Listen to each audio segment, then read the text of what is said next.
ሰላም ውድ የዩቲዩብ ቻናል ቤተሰቦች ሐማድ ነኝ። ዛሬ ደግሞ በፓርት 6 ተገናኝተናል። ፖፕ ላይቭ አፕሊኬሽን ላይ እንግዲህ ኤጀንሲ ለመሆን በኤጀንሲነት ደረጃ ኤጀንሲ ስንሆን ምንድነው የምንጠቀመው? ሆስት ሆነን ምንድነው ጥቅማችን? ሁለቱም ግራ ያጋባቸዋላቸው። ኤጀንሲ ሲሏቸው ኤጀንትነትን ለመቀበል ሲነግሯቸው ኤጀንሲ ያን ያክል የሚጠቅማችሁ የማይመስላችኋላቸው። ሆስት ሆነን ሆስት እና ኤጀንት ምን ይለየዋል? ፖፕ ላይቭ ላይ ኤጀንሲ ሆነን ሰዎችን ካላስገባን ምን የሚለየው ነገር አለ ከሆስትነታችንም የምትሉ አላቸው። ለሱም መፍትሄ አለ ዛሬ። ስለዚህ ለዚህ ቻናል አዲስ የሆናችሁ ሰብስክራይብ እንዲሁም ላይክ እያደረጋችሁ እስከ መጨረሻው ቪዲዮውን በደንብ አድርጋችሁ ተከታተሉ። ፖፕ ላይቭ እንግዲህ አብዛኞቻችሁ ሆስት ትመዘገባላችሁ። 1 ወር 2 ወር 3 ወር ከዛ በላይ የሚቆዩ አላችሁ በሆስትነታችሁ። ኤጀንሲ ሆናችሁ ደግሞ 1 ወር ሳሰሩ ሁለተኛው ሶስተኛው ወር ላይ ከዛ በኋላ ደግሞ እንደገና ለስራው በደንብ አድርጋችሁ ተነስታችሁ እንደገና ወደ ስራውን ገብታችሁ በደንብ አድርጋችሁ መስሩ አላችሁ። እንደዛ ሳይሆን ፖፕ ላይቭ ላይ አንድ ሆስት ኤጀንሲ ለመሆን የሚያስፈልገው ነገር ቢኖር ስለ ፕላትፎርሙ በደንብ አድርጎ ማወቅና ወንድ ከሆነ ሌቭል 5 መግባት። ሌቭል 5 መግባት የሚጠይቀን ለምንድን ነው? ኤጀንሲ ከሆነ ግዴታ የራሳችን ላይቭ እና ፓርቲ መክፈት ይኖርብናል። እሱን ለመክፈት ደግሞ ወንዶች ከሆናችሁ ሌቭል 5 መግባት ይኖርባችኋል። ያው ሴቶች ከሆናችሁ እስከ 4 ብትሄዱ እውቀትም ካላችሁ በሌቭል 1 መሆን ትችላላችሁ። ግን ልመክራችሁ ፈልገው ነገር እዚህ ጋር ወንዶች ሌቭል 5 ለመግባት ኮይን እንዴት ነው የምንሰበስበው፣ እንዴት አድርገን ኤክስቼንጅ የምናደርገው የምትሉ በፓርት 2 እና በፓርት 3 ላይ ቪዲዮ አለላችሁ። ወደ ኋላ ተመልሳችሁ እሱም ቪዲዮ በደንብ አድርጋችሁ መከታተል ትችላላችሁ። እዚህ ጋር ሌቭል 5 ገብተን ኤጀንሲ እንሆናለን። ኤጀንሲነት እንዴት እንደሚሰጥ በፓርት 5 አሳይቼ ነበረ። ኤጀንሲነት ተሰጥቷችሁ ምንድነው መስራት ያለባችሁ? ኤጀንሲ ሆናችኋል።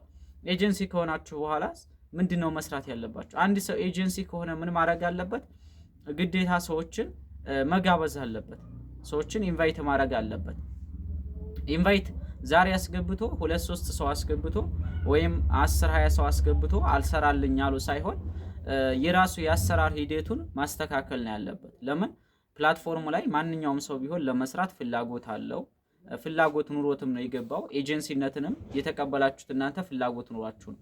ፍላጎት ኑሯችሁ እስከተቀበላችሁ ድረስ ኤጀንሲ ያንን ሰውዬ ምን ማድረግ አለባችሁ? በደንብ አድርጋችሁ ማስረዳት ይኖርባችሁ። ስለዚህ ያንን ሰውዬ አስረዲታችሁት እናንተ አስረዲታችሁ አፕሊኬሽኑን ሊንኩ ሊሆን ይችላል ልካችሁለት ኤጀንሲ ጆይን አስብላችሁ ይሄን ያክል ሰው እኮ ይዣለሁ ግን አልሰሩልኝም፣ ይሄን ያክል ሰው እኮ መዝግብ ያለሁኝ አልሰሩልኝም። እሱን ለራሳችሁ የሆነ መፍትሄ ራሳችሁን ዘወር አድርጋችሁ መገምገም ማየት ነው ያለባችሁ። ለምን 10 ሰው አምጥቼ አልሰሩልኝም? ለምን 20 ሰው አምጥቼ አልሰሩልኝም? ተስፋ ወደ መቁረጥ ሳይሆን እነዛን ሰዎች ሌላ ሰው ስታመጡ ሲስተማችሁን ለማስተካከል እነዛን ሰዎች የምታቆዩበትን ሲስተም መፍጠር።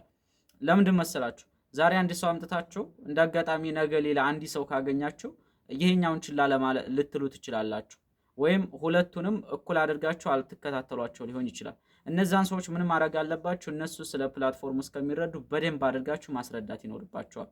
ምን ያሉትን ኤጀንሲ ያደረጋችኋቸውንም ኤጀንሲ ገና ልታደርጓቸው ስለ ፕላትፎርሙ ገና እየተረዱ ያሉትን ገና ሆስትነት ላይ ወደ ኤጀንሲነት ያልገቡትንም በደንብ አድርጋችሁ ማስረዳት ይኖርባቸዋል። አንድ ሰው ኤጀንሲ ለመሆን ካሰበ ምን ማወቅ አለበት? እነዚህን ሰዎችን አምጥቼ በምን አይነት መልኩ ላሰራ እችላለሁኝ? እነዛን ሰዎች አምጥቼ እንዴት አድርጌ ላሰራቸው እችላለሁኝ? ያመጣኋቸውን ሰዎች በምን አይነት መልኩ ላቆያቸው እችላለሁ? እዚህ ፕላትፎርም ላይ ሰው እንኳን መጣ ይሆናል 10-20 ሰው መዘግባለሁ በቀን ግን እነዛን ሰዎች እንዴት አድርጌ እዛ አፕሊኬሽን ላይ ላሰራቸው እችላለሁ የሚለውን ነገር በደንብ አድርጋችሁ ኤጀንሲ ከመሆናችሁ በፊት ማሰብ። ኤጀንሲ መሆን በ1 ደቂቃ ወይም በ2 ደቂቃ የምትሆኑት ነው ኤጀንሲ መሆን። ስለዚህ ወንዶች ሌቭል 5 ገብታችሁ ስለ ፕላትፎርሙ ተረድታችሁ ኤጀንሲነትን ጠይቁ። ኤጀንሲነትን ከተቀበላችሁ በኋላ ደግሞ ኤጀንሲነታችሁ ላይ በደንብ አድርጋችሁ ስሩ። ኤጀንትነታችሁ ላይ በደንብ አድርጋችሁ ስሩ። አንድ ኤጀንሲ የሆነ ሰው ኤጀንሲ ስኮኑ አብዛኞቻችሁ በፓርት 5ም ሰርችላችሁ ባያችሁት ቪዲዮ ኤጀንሲ ሲሆን አንድ ሰው ምን ነው ማንቀሳቀስ ያለበት፣ ምንስ ነው ኮሚሽን ሊያገኝ የሚችለው? እንግዲህ ሌቭል 5 ገብቶ ኤጀንሲ ከሆነ እንግዲህ አንድ ሰው ሌቭል 5 ለመግባት 66000 ኮይን ገዝቶ ኤክስቼንጅ አድርጎ ሰዎችንም ጋብዞ ሌቭል 5 ሊገባ ይችላል። በሁለት ምርጫ ማለት። ሶስተኛው ምርጫ ያው ኮይን በመሰብሰብ ነው። እሱ ሊቆይባችሁ ይችላል፣ ሊቆይ ይችላል። ለምን ቶሎ 66000 ኮይን አይሞላላችሁም። አንድ ወር፣ ሁለት ወር ከዛ በላይ ሊያቆያችሁ ይችላል 66000 ኮይን ለመሙላት ማለት ነው። ግን ወይ ኢንቪቴሽን አድርጋችሁ ወይም 66000 ኮይን ገዝታችሁ ሌቭል 5 ገብታችሁ ኤጀንሲ ሆናችሁ የራሳችሁን ቲም ቢውልድ ማድረግ ይኖርባችኋል ማለት ነው። አሁን በድጋሜ ወደ ኤጀንሲ ቦታው ፖፕ ላይ ኤጀንሲ ሆናችሁ አሁን ወደ ኤጀንሲ ቦታ አሁን እንሄዳለን። ወደ ፖፕ አፕሊኬሽን ላይ በቀጥታ እንግባ። ፖፕ አፕሊኬሽን ላይ እንግባ። እንግዲህ ወደ አፕሊኬሽን ላይ ስንገባ ላይቭ ላይ ያሉትን ሰዎች ሲያመጣለን ጀስት ማስታወቂያው እንትን ብሎ ወደ ላይቭ ላይ ያሉት ወደ ፕሮፋይላችን ጋር ነው የምንሄደው። ያው መቼም የተረዳችሁት ናችሁ፣ ምን ላይ መሄድ እንዳለባችሁ ታውቁታላችሁ። የለዛ ነው። ከዛ እንግዲህ ኤጀንሲ ሆነናል። ኤጀንሲ ሆነን እነዛን ሆስቶች እንዴት ነው ማምጣት ያለብን? እነዛን ሆስቶችስ እንዴት አድርገን ነው እዚህ ጋር ማኔጅ የምናደርጋቸው የምንከታተላቸው? ኤጀንሲ ሌቭልስ ምንድን ነው? ኤጀንሲ ሌቭል ምንድን ነው? እኛ እኮ አናውቅም የምትሉ እዚህ ጋር ኤጀንሲ የሚል አለ፣ ከታች ላይ ኤጀንት የሚል አለ። ኤጀንት የሚለውን ነክታችሁ ትገባላችሁ። ኤጀንት የሚለውን ነክታችሁ ትገባላችሁ። ኤጀንት የሚለውን ነክታችሁ ስትገቡ እንደዚህ በፓርት 5 ላይ እንዳሳየኋችሁ እነዚህን ፓርቶች ያመጣላችኋል። አሁን ኤጀንሲ ሌቭል የሚባለው እዚህ ጋር ምንድነው ብለናል? በ24 ሰዓት ውስጥ የምናገኘውን ኮሚሽን የምናይበት ቦታ ነው። እዚህ ጋር ደግሞ ኤርን ያለው ይሄ ደግሞ እኛ የተቀበልነው አጠቃላይ ከሆስትም ከኤጀንትም አጠቃላይ ኢንካም ያገኘነው ኤርን ነው እዚህ ጋር የተቀመጠው። ይሄ አይቀንስም። እዚህ ጋር ያለው ይታያችሁ ከሆነ ይሄን አይቀንስም። እሺ ያገኛችሁት ኢንካም ነው አጠቃላይ እዚህ ፕላትፎርም ላይ እናንተ ፐርሰንት ምናምን ተቆርጦ ሁሉም ነገር እናንተ ያገኛችኋት ገቢ ኮሚሽን ናት እዚህ ጋር የምትደመረው ኤርን የምትለው ቦታ ላይ። እዚህ ጋር ደግሞ እዚህ ጋር ስትገቡ ደግሞ ወይ እዚህ ጋር ማኔጅ የሚለው ላይ ስትገቡ ማኔጅ የሚለው ምን ብያችኋለሁ? እዚህ ጋር ያላሳየኋችሁም ሴቲንጎች ስላሉ ነው ላሳያችሁ ብዬ ነው። እዚህ ጋር ሆስት የምይዙበት ነው። እዚህ ጋር ደግሞ ኤጀንሲ ያደረጋችሁበት ነው። እዚህ ጋር ነው አብዛኞቻችሁ ሆስቶች ኳይት ሲሉ በምን ልናቅ እንችላለን ያላችሁም አዲስ ጀማሪ ኤጀንሲ የሆናችሁ እዚህ ጋር ሆስት አፕሊኬሽን የሚላል እዚህ ላይ ማግኘት ትችላላችሁ። ኳይት ያሉትን ሰዎች እዚህ ጋር ያመጣላችኋል። ለምሳሌ እኔ ጋር ስለሌለ ነው ኳይት ያሉትን ያው እዚህ ጋር ሪጀክት ያደረጋችሁትን ልጆች ያመጣላችኋል። እዚህ ጋር ደግሞ አፕላይ ያደረጉትን ልጆችም ያመጣላችኋል። ገብታችሁ እናንተ ለመልቀቅ ፍቃድ ከሰጣችኋቸው እንትን ማለት ትችላላችሁ። መልቀቅ ከፈለጋችሁ እነዛ ልጆች አግሪ ማለት ትችላላችሁ። መልቀቅ ካልፈለጋችሁ ሪጀክት ማለት ትችላላችሁ ማለት ነው። እሱ ሁለት ምርጫ ነው የሚሰጣችሁ፣ አንዱን መምረጥ ትችላላችሁ። ዳታ የሚል አለ። ዳታ የሚለው ደግሞ እዚህ ጋር ታውት ከሆነ በ30 ቀን ውስጥ የተንቀሳቀሰችው ኤርንነት ያው ኤጀንሲ የሚሆነ ሰው ስለሌለ ያው ኮሚሽን አያሳየንም፣ ግን ለእናንተ ያመጣላችኋል። እዚህ ጋር ኮሚሽኖቹን ቦታ ኤርን የተደረጉትን ያመጣላችኋል። አሁን ኤጀንሲ ሌቭል ዋናው እዚህ ጋር ነው 4%። ማንኛውም ጀማሪ ኤጀንሲ ስትሆኑ 4% ላይ ነው የምትሆኑት። 4% ላይ ስትሆኑ እዚህ ጋር ስንት ነው ወደ ሲ ለመሄድ የሚጠይቀን? 1,999,210 ይጠይቀናል። ወደ ምን ለመሄድ? ወደ ሲ ለመግባት። እዚህ ጋር እንግዲህ ወደ ላይ ስክሮል ስናደርገው እዚህ ጋር አንድ ሰው ከዲ ተነስቶ ወደ ሲ ለመግባት 2 ሚሊዮን ፖይንት ይጠይቀዋል። 2 ሚሊዮን ፖይንት ይጠይቀዋል። እዚች ጋር ደግሞ ከሲ ተነስቶ ቢ ለመግባት ይሄ ማወቅ ያለባችሁ ነገር በቲማችሁ በስራችሁ ያለ ኔትወርክ ከሆስትም ሆነ ኤጀንሲ የሚያደረጋችሁት ሆነ እያንዳንዱን በሚያደርገው ኤክስቼንጅ እና ትራንዛክሽን እዚህ ጋር መዝግቦ ይዘዋል። እዚህ ጋር ከስር መዝግቦ ይዘዋል። እዚህ ጋር ያለው እየተሸረሸረ ነው የሚወርደው። ለምሳሌ አሁን 1,900,000 ምናምን ሺህ ቀርቶ ከሆነ በእኔ ስር ካሉ ልጆች 500 ሺህ ከዛ በላይ ቢንቀሳቀስ ዛሬ ይሄ ተሸርሽሮ ታች ይወርዳል ማለት ነው። 500 ሺህ ቢንቀሳቀስ ወደ 1 ሚሊዮን ምናምን አካባቢ ይቀራል ማለት ነው፣ ይወርዳል። ስለዚህ እዚህ ጋር ያለው የእናንተ በስራችሁ የሚያደርጉት ኤክስቼንጅ ትራንዛክሽን ነው የሚወስነው ማለት ነው። እዚህ ጋር ደግሞ ስናይ ወደ ቢ ለመሄድ ስንት ነው? ወደ ቢ ለመሄድ ስንት ነው የሚጠይቀን? 10 ሚሊዮን ይጠይቀናል። ቢ ላይም ለመግባት 10 ሚሊዮን ትራንዛክሽን በስራችን ስንት ለማግኘት? 12% ለማግኘት 50 ሚሊዮን የሚጠይቀን ኤ ለመግባት ነው። 16% ለማግኘት ማለት ነው። 16 ይሄ የሚንቀሳቀሰው በቲማችሁ በስራችሁ ያለ ኔትወርክ ሰፋ አድርጋችሁ መያዝ ነው እንዲሸረሽርላችሁ።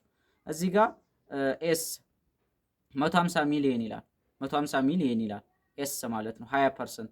እዚህ ፕላትፎርም ላይ ሱፐር ኤጀንት እንደማለት ማለት ነው። ሱፐር ኤጀንት እንደማለት 20% ይላችኋል። እዚህ ጋር 20% ተከፋይ ሆናችሁ ማለት ነው። ኤስ ሆናችሁ ማለት ነው። እዚህ ጋር ያው እንደምታውቁት እዚህ ፕላትፎርም ላይ ይሄን ያክል ዶላር ሰራን ሲሉ ምሰው እዚህ ጋር ኤስ ደረጃ ላይ ጥሩ ቲም ይዘው እየተንቀሳቀሱ ናቸው ማለት ነው። ስለዚህ እነዚህ ናቸው ኤጀንሲ ሌቭሎች። እዚህ ጋር ደግሞ ሩል አስቀምጦላችኋል። ሩል ያስቀመጠላችሁ ምንድነው? እዚህ ጋር አብዛኞቻቸው የኤጀንሲ ሌቭል የምታንቀሳቀሱበት የሚመስላችሁም አላችሁ። ኤጀንሲ ሌቭል የምታንቀሳቀሱበት በዚህን ወራት በዚህን ቀን ግቡ የሚላችሁም ይመስላችሁ አላችሁ። እንደዛ ሳይሆን እዚህ ጋር ያስቀመጠልን ከነዚህ ኤጀንሲ ካደረግናቸው ሰዎች ምን ምን ማግኘት እንደምንችል ነው ያስቀመጠልን። እዚህ ጋር ከኤጀንሲዎች ኤጀንሲ ካደረግናቸውና ሆስት ካደረግናቸው ልጆች ምንድን ጥቅም ነው ከነሱ የምናገኘው የሚለው እያንዳንዱን ጥቅም አስቀምጦታል። እዚህ ጋር እንትን አድርጋችሁ ማንበብ ትችላላችሁ እያንዳንዱን ጥቅም።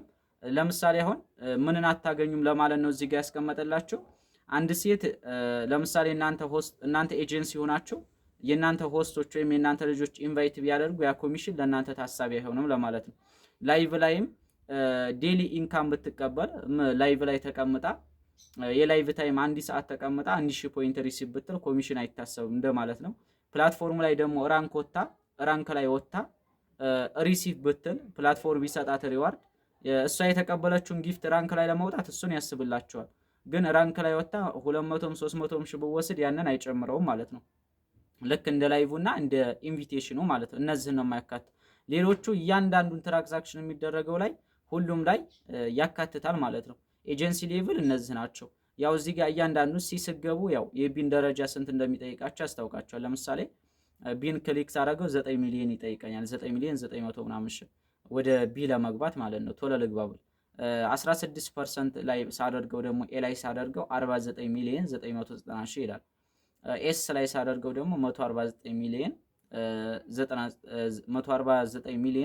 999,210 እዚህ ጋር ያስቀምጠዋል። እዚህ ጋር ከላይ ደግሞ የሚያስቀምጥላችሁ ግራ እንዳይገባችሁ በ30 ቀን ውስጥ ኤር ነው የተደረገው ነው። በ30 ቀን ውስጥ በእናንተ ኔትወርክ ወይም በእናንተ ቲም ያለ ትራንዛክሽን ወይም ኤክስቼንጅ ያደረገውን የምታውበት ቦታ ነው። እዚህ ጋር ከላይ ያለው 30 ዴይስ ኤር ነው ብሎ ያስቀመጠላችሁ ማለት ነው። ስለዚህ የኤጀንሲ ሌቭል ይህ እነዚህን ይመስላሉ። እዚህ ጋር እንግዲህ አብዛኞቻችሁ ኮይን ትሬዲንግ ምናምን ፕሮፋይላችሁ ስር የሌለ ኮይን ትሬዲንግ ይሄ ነው። እሺ ኮይን ትሬዲንግ ስለሱ ቪዲዮ ሰራላችኋለሁ በቀጣይ። እነዚህ ኮይን ትሬዲንግ ኮይን እንትን የምንልበት ነው። በቀጣይ ቪዲዮ ሰራላችኋለሁ። ኤጀንሲ ሌቭሎች ዝርዝሮች እነዚህን ይመስላሉ። በቀጣይ ቪዲዮ እስከምንገናኝ መልካም